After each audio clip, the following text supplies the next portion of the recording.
시작할까요? 게스트하우스에 침대 하나가 있었으면 참 좋겠다 이렇게 생각했는데 그래서 혹시나 당근마켓을 뒤져봤는데 우리 이호계 집사님은 당근마켓이 뭔지 모르죠? 예, 조 집사님도 모르시죠?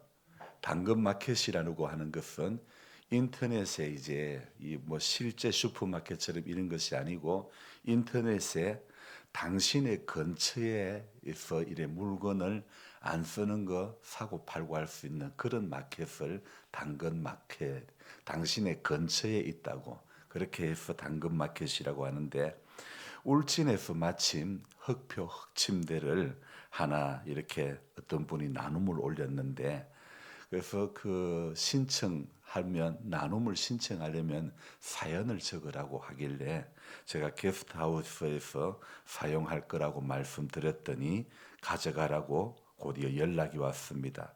이 흙침대라는 것, 돌침대라는 게요. 살 때는 굉장히 비싸게 돈을 주고 사는데 나중에 이게 집안에 들어오면 일반 사람들이 옮길 수가 없는 겁니다. 그래서 이게 비싼 돈 주고 사도 마음대로 옮기고 이동할 수 없으니까 가지고 있다가 결국에는 얼마에 팔겠다 해도 그게 쉽게 또 누가 가져갈 수가 없기 때문에 결국은 나눔이 많은 것입니다. 그래서 제 집에 있는 돌침대나 흙침대는 거의 다 나눔으로 얻었거나 아니면 10만 원 주고 구입했던 것들이죠. 아이들이 집에 올 때면 흙침대나 돌침대는 딱딱해서 싫다고 하는데 저랑 김전도사는 그저 그만입니다. 지금껏 참 잘 사용하고 있고 무엇보다 겨울이면 바닥이 따뜻하니 그게 너무 좋아가지고 저는 돌침대 광팬이 돼버렸죠. 누가 만들었는지 모르지만은 참 이 당근 마켓 잘 만들었다고 생각이 되어집니다. 9월 9일자 국민일보 신문에 나온 기사 하나가 제 눈길을 싹 잡아 끄는데요. 제목이 이런 제목이더라고요. 전도할 때는 저도 안 봤던 이것, 당근에서 불티난 까닭은. 제목이 그럴싸하지 않습니까? 벌써 제목부터 궁금증을 유발을 하는데요. 2020년도에 설립된 작은 상가 교회인데 이 교회에 올해 4월에 부임했던 목사님께서 도너츠와 안성탕면을 이렇게 신청하시는 분들의 1인당 낱개 3개씩 또는 낱개 6개 도너츠와 함께 이렇게 나눔을 한다고 올린 겁니다. 목사님은 작은 교회이지만 이 작은 교회도 지역 사회와 소통을 할 수 있다고 믿고 당근 전도는 지역 주민과의 소통을 돕는 새로운 방식이라고 하고 작은 교회라고 해서 나눔을 못할 이유가 없다고.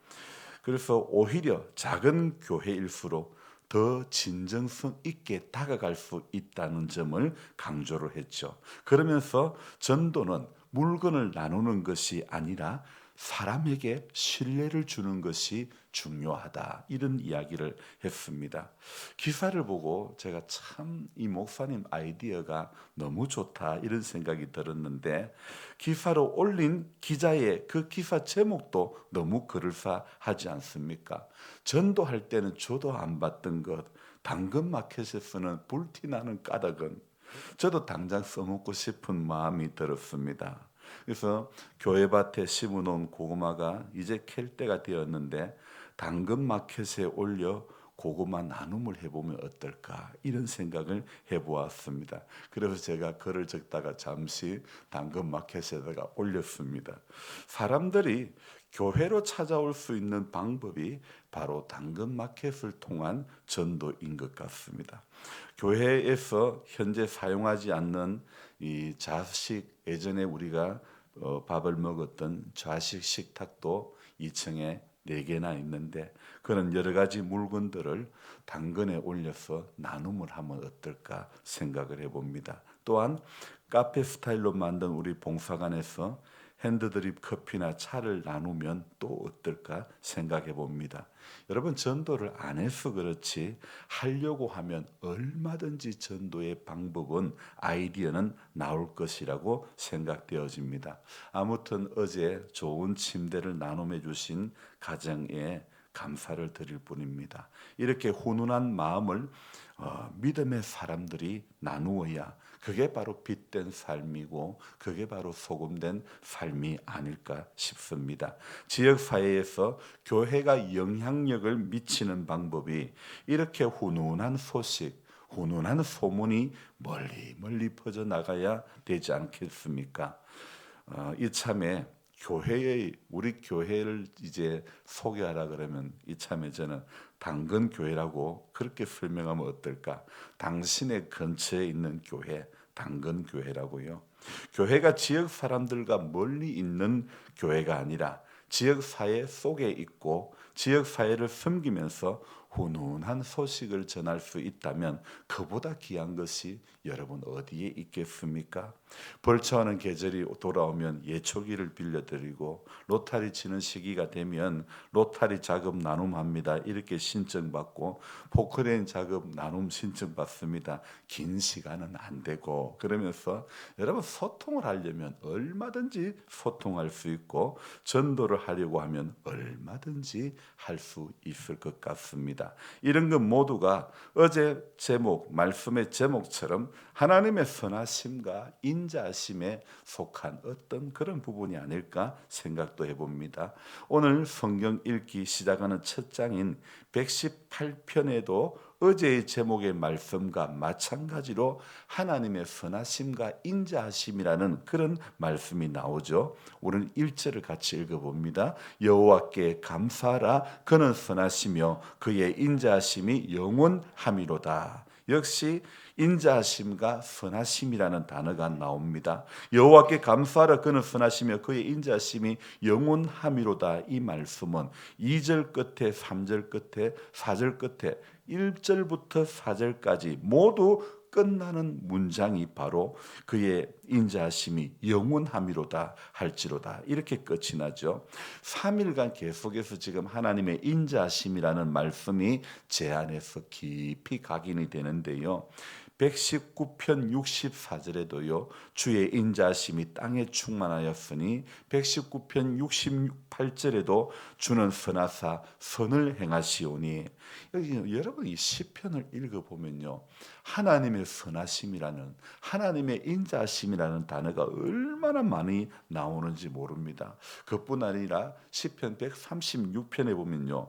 136편이 총 26절로 구성이 되어 있는데 그 26절로 구성되어 있는 각 절마다 그 인자하심이 영원함이로다. 그렇게 계속 이렇게 말하고 있습니다. 얼마나 많은 곳에서 시인은 이 하나님의 인자심을 찬양하고 있는지, 하나님의 인자심을 찬양하는 것은 시편 전체에 흐르는 바로 찬양의 중심 내용이 하나님의 인자하심이라는 겁니다. 그 중에 오늘 시인은 그 인자하심이 영원하다는 것을 찬양하고 있죠. 여러분이 인자하심이라는 말씀을 좀 풀이해서 말씀을 드린다면 하나님의 언약에 근거하는 자가 그 백성에 대한 사랑을 의미하는 말이 바로 인자하심입니다. 그런 의미에서 오늘 연속적으로 계속하여 그의 인자하심이 영원하다 할지로다 이 말씀은요. 현재 이스라엘이 당하고 있는 공고함 가운데서 하나님께서 그 언약을 잊지 않으시고 자신들을 향한 지극한 사랑을 찬양하고 있음을 알 수 있죠. 또 이 118편은요. 우리에게 특별한 은혜를 주는 구절들이 여러 번 나오는데요. 우리 5절을 같이 한번 읽어봅니다. 내가 고통 중에 여호와께 부르짖었더니 여호와께서 응답하시고 나를 넓은 곳에 세우셨도다. 왜 넓은 곳에 세우셨을까요? 6절에 답이 나옵니다. 고통 중에 부르짖었더니 여호와께서 응답하시고 나를 넓은 곳에 세우셨다. 왜요? 여호와는 누구 편? 내 편이기 때문에 하나님께서는 내 편이시기에 응답하시고 내 편이시기 때문에 나를 저와 여러분들을 넓은 곳에 세우시는 겁니다. 7절에도 고백하는 것이 무엇입니까?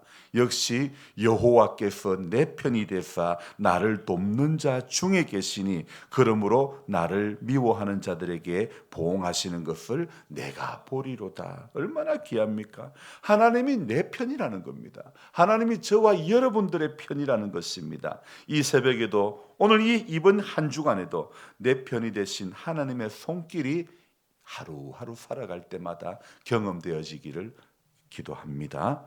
여러분은 약할 때 누구를 나의 편으로 삼습니까? 우리도 시인의 고백처럼 여호와가 내 편이시니 사람이 어찌할꼬. 그뿐 아니죠. 시편 23편에는 여호와는 나의 목자시니 그래서 그 말씀에 내가 부족함이 없으리로다 말씀하지 않습니까? 여러분, 아무리 현실이 어둡고 답답하고 암담해도 하나님이 내 편이 되기만 하면 어떤 사람도 그 어떤 현실도 그 어떤 상황도 암담한도요 결코 나를 두렵게 하지 못할 것입니다. 그러니 오늘 시인이 17절에서 고백할 수 있는 이 고백이 이런 고백 아닙니까? 하나님이 내 편이니까 이 17절에서 고백하는 내용이 무엇입니까? 같이 읽습니다. 내가 죽지 않고 살아서 여호와께서 하시는 일을 선포하리로다. 제가 벌써 여러 번 말씀드렸지만은 동갑내기 장로님이 간 이식을 받고 정말 이 수치가 안 내려가고 어려웠지만은 이 말씀을 자기 카톡 프로필에다가 적어 놔놓고 내가 죽지 않고 살아서 여호와께서 하시는 일을 선포하리로다 이렇게 고백하는 것입니다. 여러분, 어떻게 이런 일이 바로 하나님께서 내 편이 되시기 때문에 가능한 것입니다. 이런 책이 있습니다. 나는 가끔 엄마가 미워진다. 이런 책이 있는데요. 여러분 또 제목이 또 좀 이상하지 않습니까? 이 책은요, 부제가 받은 줄 모르고 어른이 된 나를 위한 심리학 이렇게 되어 있는데요. 이 책의 저자가 이렇게 이제 그 내용 중에 이런 내용이 있습니다. 말문이 터지면서 속마음이 조금씩 드러나기 시작했습니다. 언제부턴가 제가 이 세상에 혼자인 것 같고 비참했어요. 그런데 어른이 되어 생각해 보니 우리 가족은 내가 힘들 때 공감이라는 것을 전혀 해주지 않았어요. 자식이 힘들어하면 먼저 내 딸의 마음을 알아주고 편도 들어줘야 하지 않을까요? 그런데 한 번도 내 편을 안 들어줬어요. 엄마에게 너무 화가 나요. 여러분, 인생은요, 내 편 한 명만 있어도 상처를 잘 만지면서 살 수 있는데 오늘 저자는 내 편이 없었다. 아니, 적어도 가족 중에 내 편이 없어서 상처를 받았고 그것으로 인해서 저자는 엄마에게 너무 화가 난다. 이렇게 말하고 있습니다. 오늘 시편 118편의 저자는 다윗입니다. 오늘 성경 읽기 다른 본문 다윗이 지은 다른 시편 124편에도 우리가 한번 봅시다. 124편의 1절에 이런 말씀이 있습니다. 같이 읽습니다. 이스라엘은 이제 말하기를 여호와께서 우리 편에 계시지 아니하셨더라면 우리가 어떻게 하였으랴. 2절도요. 사람들이 우리를 치려 일어날 때에 여호와께서 우리 편에 계시지 아니하셨더라면. 역시 124편에서도 다윗은 하나님이 우리 편에 계시지 않았더라면 다윗이 승승장구하고 다윗이 된 것은요 바로 하나님이 다윗의 편이라는 것을 다윗이 경험했기 때문에 그렇게 고백하고 있는 줄 믿습니다. 그러니까 다윗은 하나님이 자기 편이 되셔서 힘들고 어려운 상황에 넉넉히 이길 수 있었다고 지금 노래하고 있는 것입니다. 여러분, 우리 신앙이 자라는 것, 우리 신앙이 행복한 것, 바로 하나님이 내 편이 되신다는 이 확신이 우리 안에 들 때에 바로 행복한 신앙생활이 되는 것입니다. 저는 당근마켓 이름에서 한 수를 배웁니다. 당신의 근처에 있는 마켓, 주님은 언제나 우리 근처에 계신 분인 줄로 믿습니다. 당근이신 주님이십니다. 여러분, 저와 여러분들도 당근이신 주님, 우리 근처에 있는 주님, 내 편이 되신 주님, 그 주님을 오늘도 굳게 붙잡고 살아가야 될 줄로 믿습니다. 오늘 이 시편 118편에는 또 귀한 말씀이 나오죠. 8절입니다. 우리 같이 8절을 읽어봅니다. 여호와께 피하는 것이 사람을 신뢰하는 것보다 나으며 9절 여호와께 피하는 것이 고관을 신뢰하는 것보다 낫도다. 아멘. 여러분, 오늘도 내 편이 되신 그분 앞에 피할 수 있는 여러분 모든 문제가 있고 암담함이 있고 어려움이 있고 답답함이 있고 아픔이 있어도 내 편 되신 하나님께 피하기만 하면 하나님은 우리의 당근이 되시기 때문에 언제나 우리 근처에 당신 근처에 계시는 하나님이시라는 사실을 오늘 이 아침에도 생각할 때 감사하며 그분께 피하는 우리 모두가 되기를 주의 이름으로 축복합니다. 기도하겠습니다. 좋으신 하나님 아버지, 귀한 나눔을 통해서 또 교회가 훈훈한 소식을 전하고 훈훈한 그런 소문이 날 수 있는 교회가 되어지기를 소망하며 기도합니다. 우리 역시 받은 사랑과 은혜를 정말 주님의 마음으로 나눌 수 있고 정말 근처에 있는 힘들어하는 어려운 사람, 또 외로운 사람, 답답한 사람, 아픈 사람, 소외된 사람, 많은 사람들에게 근처에 있는 사람이 될 수 있도록 주님 그런 분들의 근처에 있는 교회가 될 수 있도록 도와주시기를 원합니다. 교회가 세상에 믿지 않는 사람들이 정말 발 한 번 교회 마당에 딛는다는 것이 힘든 정말 유리천장과 같은 넘지 못할 교회가 되지 않기를 원합니다. 우리 교회가 교회 문턱을 좀 더 낮추기 위해서 우리 한 사람 한 사람들이 하나님 앞에 더 겸손하게 하시고 더 각각 나보다 남을 낮게 여길 줄 아는 하나님의 사람들이 다 될 수 있도록 도와주시옵소서. 어떤 모양이라든지 복음을 전하려고 하면 전할 수 있는 길이 열려지고 아이디어가 생기고 그렇게 하나님 좋은 소문이 퍼져가게 되는 것을 우리가 경험하게 해주시고 주의 몸된 교회가 앞으로 해야 할 일들이 많은데 한 사람 한 사람이 자신에게 주신 그 달란트대로 하나님 앞에 아름답게 쓰여지게 해주시고 혹이라도 한 달란트 받은 자처럼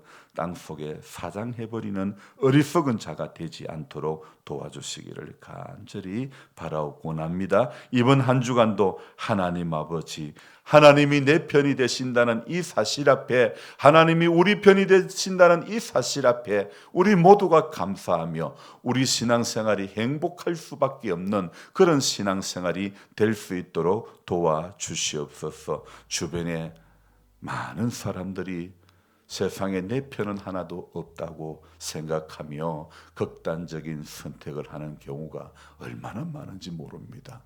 하나님 고독사가 하나님 우리가 예수의 사랑을 가지고 다가가지 않으면 세상은 점점 더 악해져 가고 점점 더 고독한 인생들이 될 수밖에 없기에 믿음을 가진 우리들이 하나님 조금만 더 낮추고 조금만 더 다가갈 수 있는 은혜가 우리 가운데 있게 해 주시옵소서. 오늘 하루도 주님과 동행하는 우리 모두가 되게 해주시고 이 하루를 살면서 행복한 그런 하루가 될 수 있도록 도와주시옵소서. 방송으로도 동참하는 모든 분들에게 하나님 이 새벽에도 하나님의 말씀으로 인해서 새 힘을 얻을 수 있도록 도와주옵소서. 감사를 드리며 예수님의 이름으로 기도드리옵나이다. 아멘. 간절한 마음으로 주여 부르고 기도합니다. 주여, 주여, 주여. 아버지 하나님, 새벽을 깨워주시는 은혜에 오늘도 감사를 드리며 하나님 한결같은 하나님의 크신 사랑에 내 편이 되시는 그 하나님 앞에 오늘도 감사함으로 이 하루를 열어갈 수 있도록 시작할 수 있도록